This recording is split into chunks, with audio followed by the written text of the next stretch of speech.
La question de savoir si être un bon chrétien suppose de soutenir Israël revient souvent. Je sais que c'est délicat et que je ne devrais sans doute pas m'en mêler, mais vous me connaissez. Plus un sujet est controversé, plus j'ai envie d'en parler. Mais je me suis dit, ben, j'ai regardé un extrait, un débat entre des chrétiens sionistes et des chrétiens antisionistes, et j'ai trouvé ça fascinant. Regardons ensemble certains des points principaux. Israël est le seul pays du Moyen-Orient où l'on a vu la population juive ou chrétienne plutôt augmenter au lieu de diminuer, où ils ont le droit de pratiquer leur religion librement et ouvertement. La question ici est, les chrétiens ont-ils une obligation biblique de soutenir l'État d'Israël? C'est une émission DAF. Je propose de faire 90% ici. Ce n'est pas vrai tout d'abord. N'as-tu pas vu les vidéos de chrétiens qui se font cracher dessus en Israël? Je parle de gens qui se font assassiner, oui. Encore une fois. Le peuple juif ne soutient pas le christianisme. Ils ne soutiennent pas du tout les chrétiens. Pourquoi y a-t-il la liberté religieuse en Israël? Je suis une chrétienne non juive d'Israël. Je suis parfaitement en sécurité là-bas. J'y ai grandi la majeure partie de ma vie. J'ai pratiqué mon culte en public. Nous avons le droit de faire du prosélytisme. Nous avons le droit de partager la vérité de Yeshua. J'ai passé tous mes étés dans un camp d'été appelé Dohaba, ce qui signifie la prochaine génération, avec des croyants arabes et israéliens qui se réunissaient pour louer Yeshua en plein air, en public. C'était ma vie. Je trouve intéressant que vous restiez ici pour dire que les chrétiens sont persécutés et que mes propos sont de la propagande. Ma vie n'était pas une opération psychologique de propagande. J'oserais dire que les informations que vous recevez de l'écran en sont peut-être. Pour commencer, en revenant à ce que je disais, vous savez. Je dois dire que je suis d'accord avec elle. Je pense qu'on s'habitue à un phénomène où des gens commentent des sujets sur lesquels ils se sentent très informés parce qu'ils lisent en ligne, mais ils débattent avec des personnes qui vivent réellement l'expérience. Et ce sont ces personnes-là qu'il faut interroger. Il faut demander aux chrétiens qui vivent en Israël ce qu'ils ressentent par rapport à la façon dont Israël les traite, comparé à ce que les gens à l'étranger pensent du soutien dont bénéficient les chrétiens en Israël. Le crachat en Israël, l'exemple du crachat sur les chrétiens, ben, c'est quelque chose qu'on évoque très souvent. Et honnêtement, c'est déchirant. En réalité, des gens crachent sur toutes sortes de personnes, pas seulement les chrétiens, mais aussi des individus plus ou moins religieux de différentes confessions et cultures. C'est un phénomène triste. Ce n'est pas quelque chose qui vise spécifiquement le christianisme. Ce qu'il faut regarder, c'est la base du pays, les lois, la législation du pays. Est-ce que le pays soutient le christianisme? Est-ce qu'il l'accepte? Est-ce qu'il le reconnaît? Si l'on compare Israël à d'autres pays du Moyen-Orient, la différence est évidente. D'un côté, des crachats, de l'autre, des décapitations. Ce n'est pas comparable. Et le fait qu'il y ait des personnes, spécifiques en Israël qui ne savent pas comment traiter les personnes de différentes religions avec respect, c'est un problème. Mais cela ne veut pas dire qu'Israël a intrinsèquement un problème avec le christianisme, ce sont 2 choses, très, très différentes. Et l'exemple de voir quelqu'un cracher sur un chrétien dans certaines vidéos, ce qui est tout simplement dégoûtant et étrange en soi, est un exemple très classique de la façon dont ils vont utiliser des opérations psychologiques contre vous. Qu'elle affirme cela avec assurance en disant: «Tu n'as pas vu qu'ils nous ont craché dessus? C'est la preuve». Ils trouvent un peu de petits moments et en exagèrent dans la signification pour essayer de convaincre les gens d'être contre cela.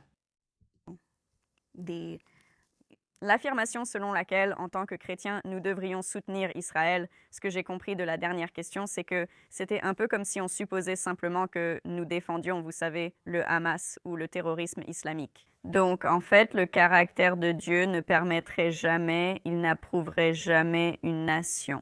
Et d'ailleurs, cela vient du gouvernement israélien. Il n'approuverait jamais ni ne serait d'accord avec une nation. C'est du caractère de Dieu dont nous parlons. Qui a un taux de victimes civiles de 83%. Faux, c'est un ratio de 2 pour 1. Cela vient directement du gouvernement non-islamiste. Non, ce n'est pas vrai. En fait, ils disent que c'est du 1 pour 1. Ça, c'est selon la version du Hamas. Non, c'est littéralement tiré du site web, tu devrais aller voir. Je pensais que ce n'était plus le cas depuis un moment. Pourquoi tu ne prends pas la parole? Israël répond quand il a été attaqué. Il ne lance pas toujours l'offensive, comme on l'a vu dans l'histoire. Et chaque fois, dans les circonstances où Israël a gagné du territoire, c'est parce qu'Israël a été attaqué et s'est défendu. Si l'on revient à la question du soutien à Israël aujourd'hui, nous pouvons essentiellement soutenir notre synagogue locale et les Juifs. Des Juifs ont été assassinés. Tant d'atrocités ont eu lieu dans le monde, comme l'Holocauste. N'oublions pas nos frères juifs. Holocauste, oui, c'est pour ça que vous vous moquez de nous, parce que ça ne montre pas beaucoup d'esprit critique. C'est pour faire des vues. Cet argument n'est pas toujours utilisé, mais je l'invoquais souvent pour dire aux gens qu'ils détestaient comme s'il s'agissait du téléphone portable. Et est-ce qu'on veut parler de tous les chrétiens qui ont été tués au cours de l'histoire? Veux-tu vraiment parler de ça? Tu traites les Juifs migrants illégaux alors que des gens meurent à Gaza, puis tu te moques de l'Holocauste. D'accord. Peut-on en parler? Tout d'abord, nous devons être respectueux. Nous sommes tous polis. Nous devons respecter tout ce qui s'est passé dans l'histoire. Toute personne qui a été assassinée ou tuée, c'est une tragédie. L'expression « le Christ est roi » n'est pas antisémite. Avant d'aborder ce sujet, je voudrais dire quelque chose. Je pense que l'Holocauste est trop souvent utilisé comme si c'était la seule preuve. C'est dommage parce qu'au final, cela montre un manque de connaissances historiques, car l'Holocauste n'est pas le seul événement où les Juifs ont été persécutés. Cela s'est produit tout au long de l'histoire. Il existe littéralement des centaines d'exemples, dont certains plus récents.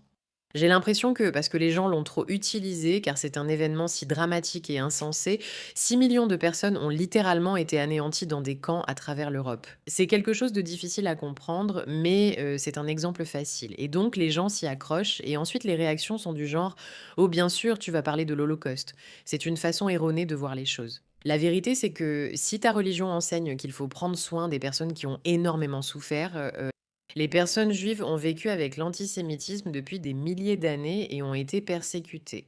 Et elles ont connu une histoire incroyable à travers de nombreux pays, lieux, époques et moments de l'histoire. Donc c'est un point intéressant qu'elle soulève ici, et oui, je suis d'accord. Tu n'as pas à parler sans cesse de l'Holocauste, mais si tu tiens vraiment aux êtres humains, la question d'être compatissant envers la souffrance juive et de célébrer le fait qu'ils aient trouvé une solution à cela, à savoir le pays d'Israël, me semble honnêtement assez chrétienne. Si tu me demandes laquelle semble la plus indulgente, la plus humaine, la plus axée sur les valeurs du christianisme. Avant, on te traitait d'antisémite si tu niais l'Holocauste. Et j'ai l'impression que maintenant, si tu ne soutiens pas l'un, on t'accuse de ça. Pour que les spectateurs comprennent, est-ce que quelqu'un peut expliquer ce qu'est l'antisémitisme? C'est juste pour que les spectateurs puissent comprendre. Donc, l'antisémitisme est en fait un terme qui a été inventé par un nazi vers l'époque de la Seconde Guerre mondiale, et il était spécifiquement utilisé pour désigner la haine des Juifs, en identifiant les Juifs comme une race ethnique particulière, au-delà de la simple religion, parce qu'ils constituent une ethno-religion. Il a donc servi à les présenter encore davantage comme des autres par rapport à la race aryenne.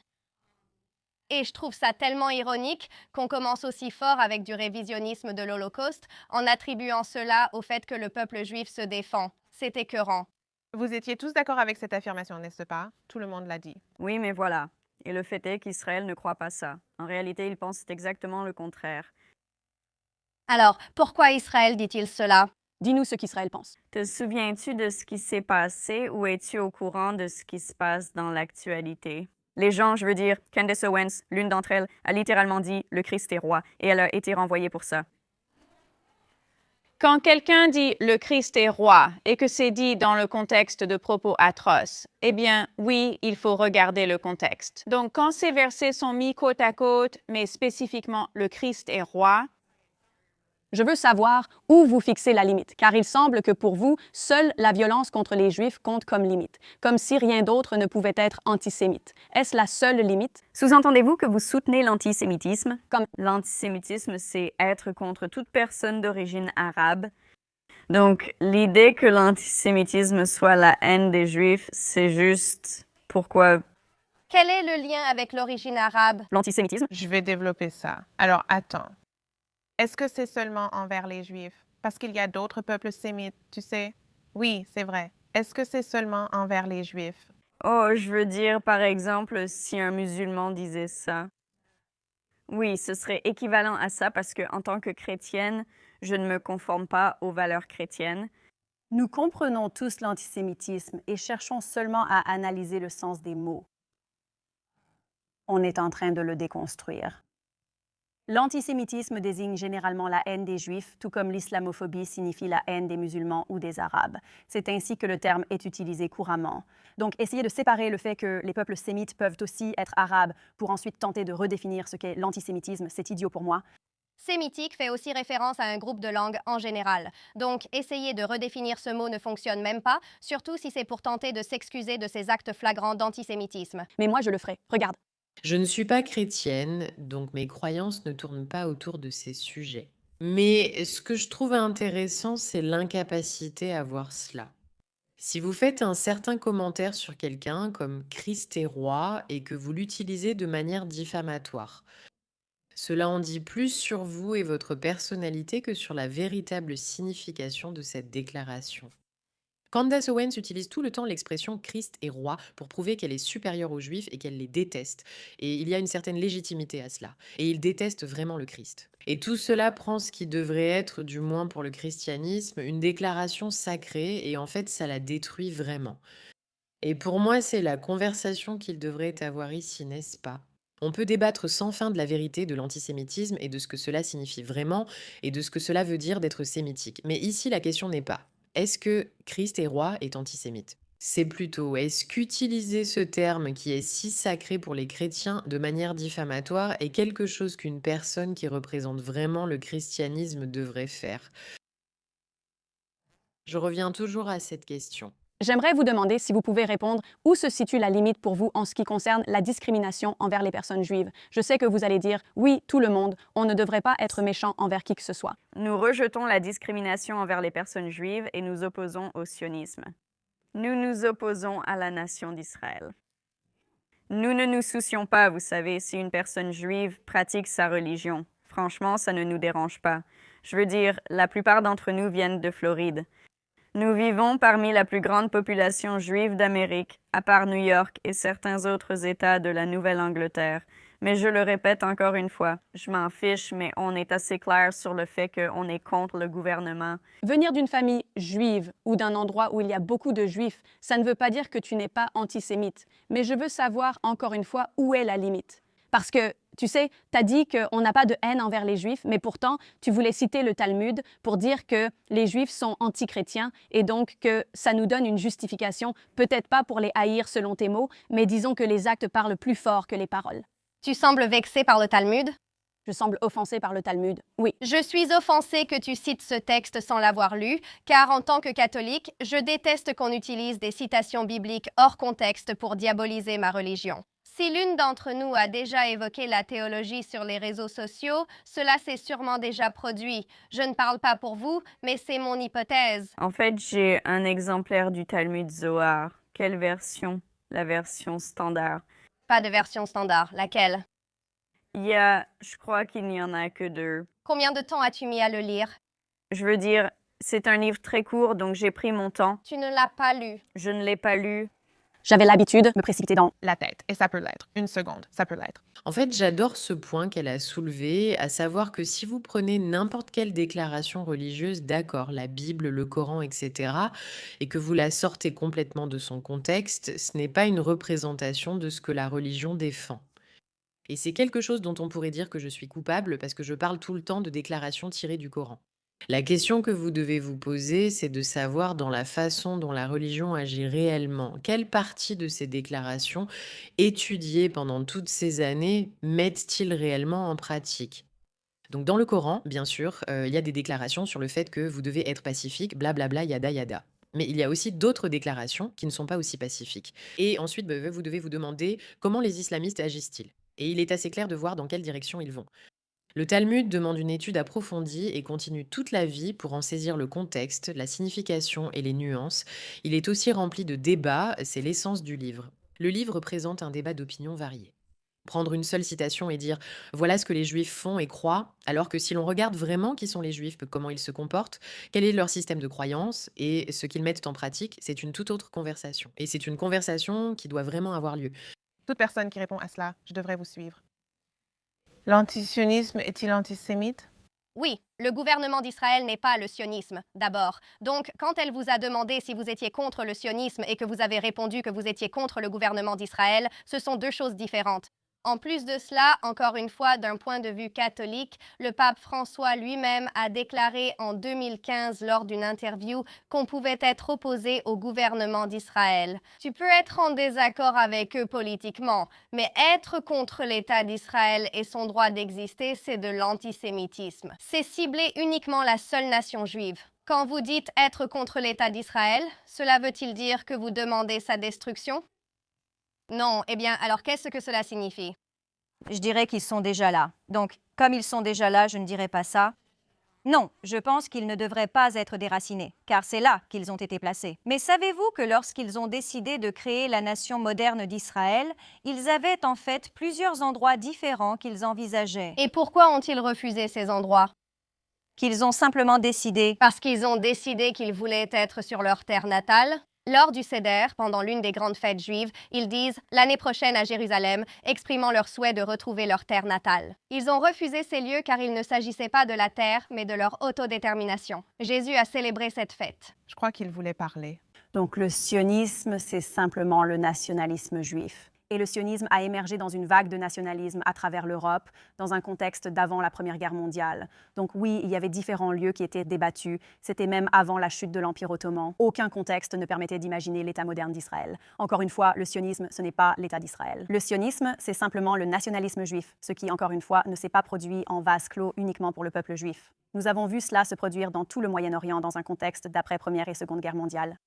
Je précise que j'ai lancé cette vidéo sans l'avoir vue, car je ne voulais pas vraiment instaurer ici un débat évident où un camp gagne clairement. Mais je pense que c'est assez évident quand on regarde les débats, les partis qui débattent, de voir quel côté connaît les faits, quel côté est informé, quel côté comprend les nuances. Ce qui se passe vraiment, c'est qu'un côté tente de lancer un argument qui honnêtement ressemble à de la propagande sur les réseaux sociaux. Oh, les sionistes, ils sont génocidaires, ils sont ceci. Le gouvernement d'Israël, ils ne connaissent pas les faits. Ils n'ont pas vraiment étudié la question. Ils ont des problèmes avec la façon dont le gouvernement fonctionne. Ils en ont le droit. Vous en avez le droit. Mais cela diffère de ce que signifie vraiment être chrétien. Et je pense que c'est une question à laquelle nous devons continuer de revenir, parce que je sais qu'une grande partie de mon public, 80% d'entre vous, êtes des chrétiens pratiquants. Et j'adore ça. J'adore que nous soyons ici. J'aime que nous ayons ces discussions et débats quotidiens sur ce qui se passe vraiment. Mais le sionisme, c'est soutenir Israël, pas regarder le gouvernement et dire j'aime bien ce type ou je n'aime pas ce type. Le sionisme, c'est dire que les Juifs ont le droit d'avoir leur patrie qui leur a été historiquement promise, où ils ont vécu, pour laquelle ils ont prié pendant toutes ces années, parce que les Juifs ont droit à l'autodétermination. Et ça, je pense qu'au final, c'est une question que chacun doit se poser. Mais j'adore cette vidéo. Je trouve qu'elle a vraiment clarifié de façon assez nuancée les problèmes liés à cette conversation. Et si vous êtes un chrétien qui se laisse constamment convaincre par la propagande en ligne que Israël est vraiment l'ennemi du christianisme, parce que vous avez vu une vidéo de quelqu'un crachant sur un chrétien, ou parce que vous avez entendu la version totalement déformée de ce qui s'est passé le dimanche des Rameaux, alors vous êtes manipulé par Internet, c'est aussi simple que ça. Encore une fois, vos croyances, vos systèmes, vous retournez en discuter avec votre église, avec vos pasteurs et avec vos proches à la maison. C'est à vous d'en décider. Assurez-vous au moins de la véracité des informations. Sur ce point, les sionistes ont écrasé leur adversaire. Merci de votre attention.